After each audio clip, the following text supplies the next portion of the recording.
Hello everyone, in today's video, I'm going to show you how to connect to Koodo Internet. First, make sure you have completed your Koodo Internet subscription. On the day you signed up, Koodo should have sent you an order confirmation email containing a link to register for self-serve. Now open that email and follow the instructions to create your self-serve account. You'll need self-serve to manage your internet service, view receipts, update payment methods, and make changes to your plan. Next, locate the coaxial cable included with your equipment. Connect one end of the coaxial cable to the connector on the back of the modem.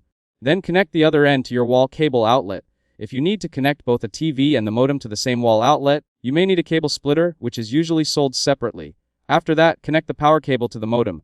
Now plug the other end into a power outlet. Here, wait while the modem starts up. You will see several lights flashing and cycling on the modem as it connects to the network. This process may take a few minutes. Once the modem lights become solid green, the modem setup is complete. Next, take the supplied Ethernet cable.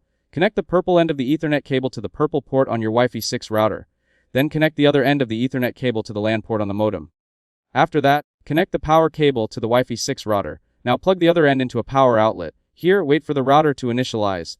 During startup, you may see flashing green or purple lights on the front of the router. This is normal while the device is connecting and configuring itself. Once the light becomes solid green, the router setup is complete and your Wi-Fi network should be ready to use. Next, look at the bottom of the router. Here, you'll find the default Wi-Fi network name and password. Now open the Wi-Fi settings on your phone, tablet, or computer. Select the Wi-Fi network listed on the router label and enter the password to connect. After that, open a web browser and test your internet connection by visiting a website.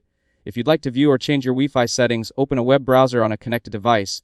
Then enter the router's IP address shown on the router label. Now log in using the router admin password. Here you can change your Wi-Fi name, update the password, and manage other network settings.